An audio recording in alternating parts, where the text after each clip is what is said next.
بسم الله الرحمن الرحيم. الرحمن علم القرآن، خلق الإنسان علمه البيان. الشمس والقمر بحسبان، والنجم والشجر يسجدان. والسماء رفعها ووضع الميزان، ألا تطغوا في الميزان. وأقيموا الوزن بالقسط ولا تخسروا الميزان. والأرض وضعها للأنام، فيها فاكهة والنخل ذات الأكمام. والحب ذو العصف والريحان، فبأي آلاء ربكما تكذبان. خلق الإنسان من صلصال كالفخار، وخلق الجان من مارج من نار. فبأي آلاء ربكما تكذبان.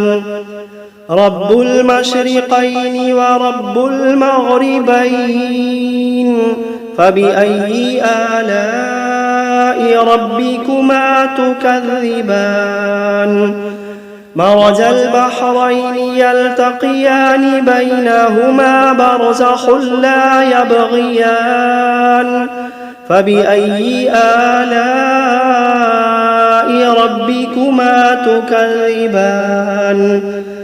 يخرج منهما اللؤلؤ والمرجان، فبأي آلاء ربكما تكذبان. وله الجوار المنشآت في البحر كالأعلام، فبأي آلاء ربكما تكذبان. كل من عليها فان، ويبقى وجه ربك ذو الجلال والإكرام. فبأي آلاء ربكما تكذبان. يسأله من في السماوات والأرض كل يوم هو في شأن. فبأي آلاء ربكما تكذبان. سنفرغ لكم أيها الثقلان، فبأي آلاء ربكما تكذبان. يا معشر الجن والإنس إن استطعتم أن تنفذوا من أقطار السماوات والأرض فانفذوا، لا تنفذون إلا بسلطان. فبأي آلاء ربكما تكذبان. يرسل عليكما شواظ من نار ونحاس فلا تنتصران. فبأي آلاء ربكما تكذبان. فإذا انشقت السماء فكانت وردة كالدهان. فبأي آلاء ربكما تكذبان. فيومئذ لا يسأل عن ذنبه إنس ولا جان. فبأي آلاء ربكما تكذبان. يعرف المجرمون بسيماهم فيؤخذ بالنواصي والأقدام. فبأي آلاء ربكما تكذبان. هذه جهنم التي يكذب بها المجرمون يطوفون بينها وبين حميم آن فبأي آلاء ربكما تكذبان ولمن خاف مقام ربه جنتان فبأي آلاء ربكما تكذبان ذواتا أفنان فبأي آلاء ربكما تكذبان فيهما عينان تجريان فبأي آلاء ربكما تكذبان فيهما من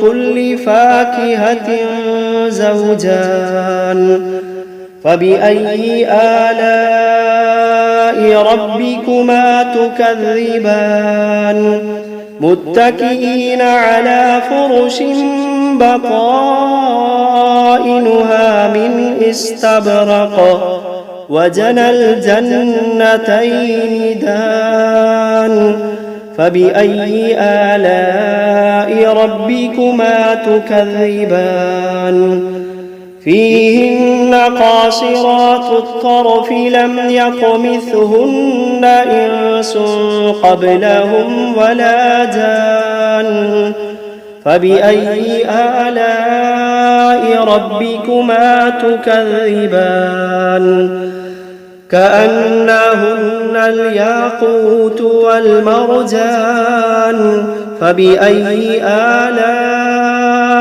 ربكما تكذبان هل جزاء الإحسان إلا الإحسان فبأي آلاء ربكما تكذبان ومن دونهما جنتان فبأي آلاء ربكما تكذبان مدهامتان فبأي آلاء ربكما تكذبان فيهما عينان نضاختان فبأي آلاء ربكما تكذبان فيهما فاكهة ونخل ورمان فبأي آلاء ربكما تكذبان فيهن خيرات حسان فبأي آلاء ربكما تكذبان حور مقصورات في الخيام فبأي آلاء ربكما تكذبان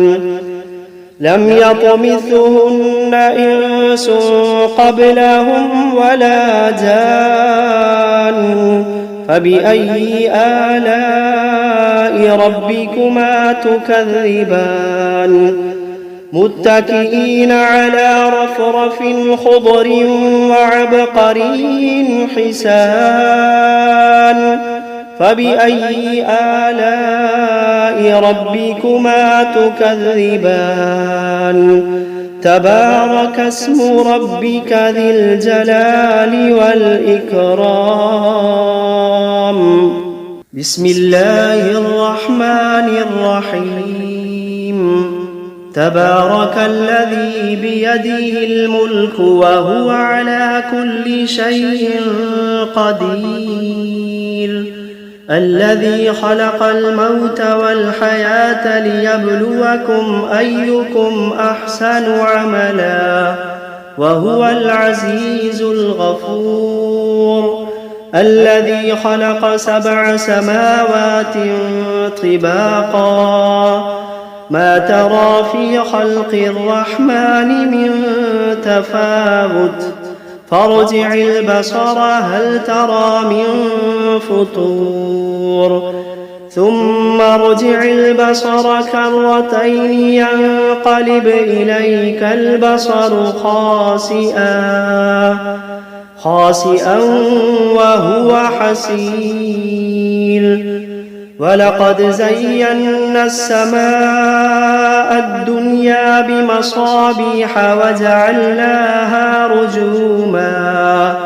وجعلناها رجوما للشياطين وأعتدنا لهم عذاب السعير وللذين كفروا بربهم عذاب جهنم وبئس المصير إذا ألقوا فيها سمعوا لها شهيقا وهي تفور تكاد تميز من الغيظ كلما ألقي فيها فوج سألهم خزنتها ألم يأتكم نذير قالوا بلى قد جاءنا نذير فكذبنا وقلنا ما نزل الله من شيء إن أنتم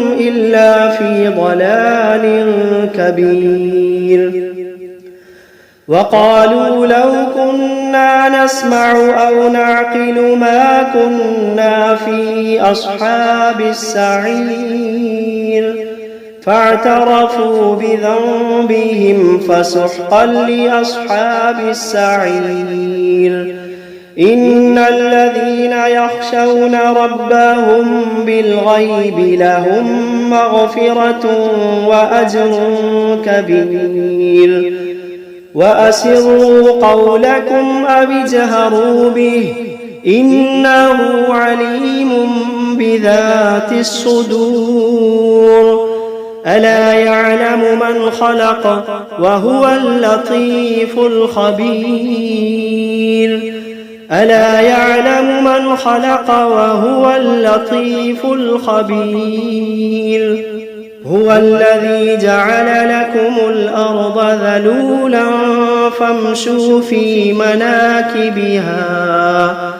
فامشوا في مناكبها وكلوا من رزقه وإليه النشور أأمنتم من في السماء أن يخسف بكم الأرض فإذا هي تمور أم أمنتم من في السماء أن يرسل عليكم حاصبا فستعلمون كيف نذير ولقد كذب الذين من قبلهم فكيف كان نكير أولم يروا إلى الطير فوقهم صافات ويقبضن ما يمسكوهن إلا الرحمن إنه بكل شيء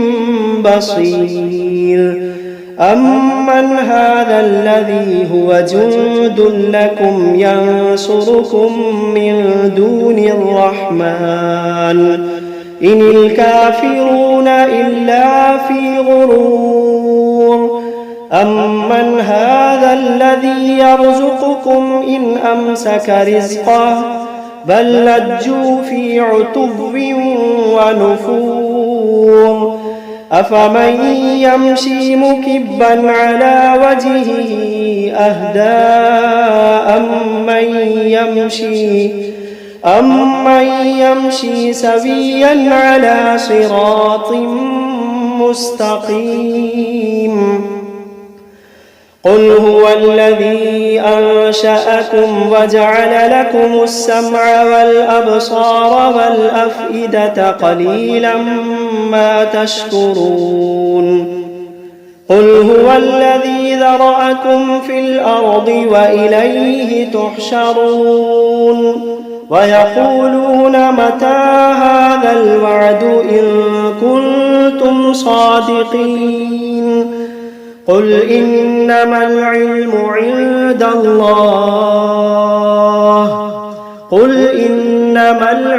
عند الله وإنما أنا نذير مبين فلما رأوه زلفة سيئت وجوه الذين كفروا وقيل هذا الذي كنتم به تدعون قل أرأيتم إن أهلكني الله ومن معي أو رحمنا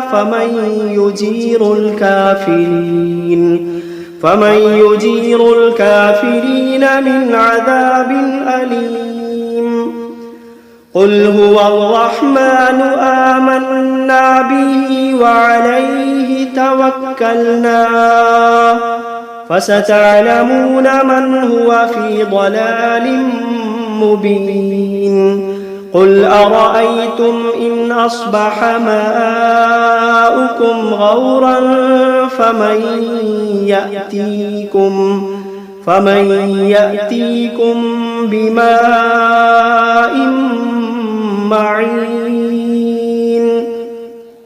بسم الله الرحمن الرحيم قل أوحي إلي أنه استمع نفر من الجن فقالوا إنا سمعنا قرآنا عجبا يهدي إلى الرشد فآمنا به ولن نشرك بربنا أحدا وأنه تعالى جد ربنا ما اتخذ صاحبة ولا ولدا وأنه كان يقول سفيهنا على الله شططا وأنا ظننا أن لن تقول الإنس والجن على الله كذبا وأنه كان رجال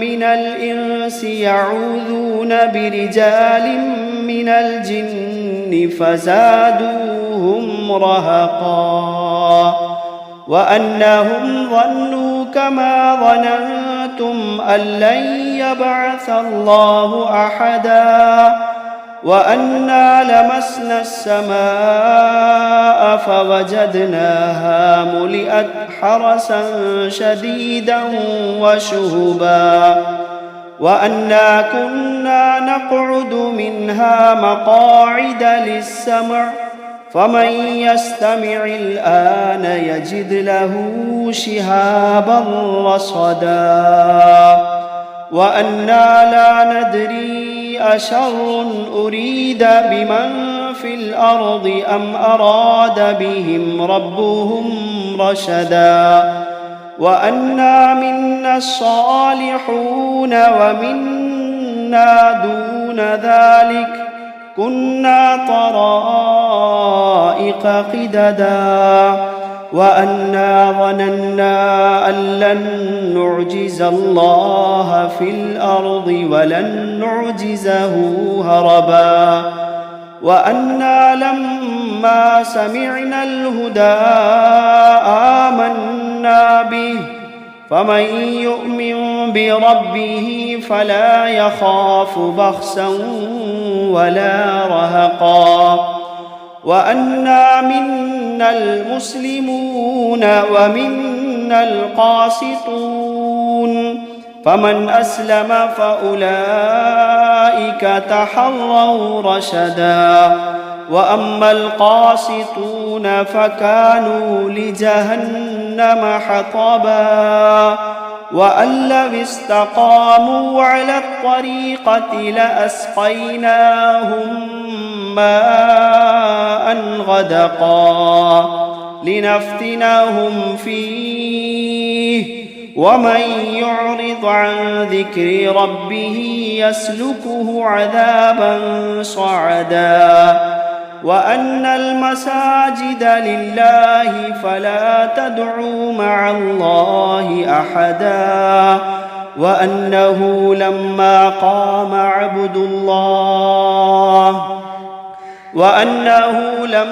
قام عبد الله يدعوه كادوا يكونون عليه لبدا. قل إنما أدعو ربي ولا أشرك به أحدا. قل إني لا أملك لكم ضرا ولا رشدا. قل إني لا أملك لكم ضرا ولا رشدا. قل إني لن يجيرني من الله أحد. قل إني لن يجيرني من الله أحد ولن أجد من دونه ملتحدا إلا بلاغا من الله ورسالاته ومن يعص الله ورسوله فإن له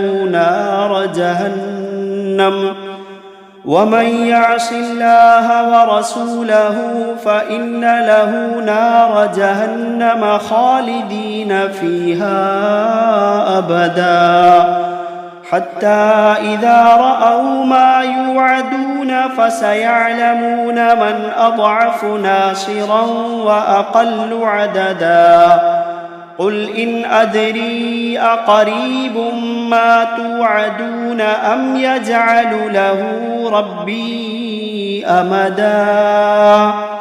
عالم الغيب فلا يظهر على غيبه أحدا إلا من ارتضى من رسول فإنه يسلك من بين يديه ومن خلفه رصدا ليعلم أن قد أبلغوا رسالات ربهم وأحاط بما لديهم وأحصى كل شيء عددا.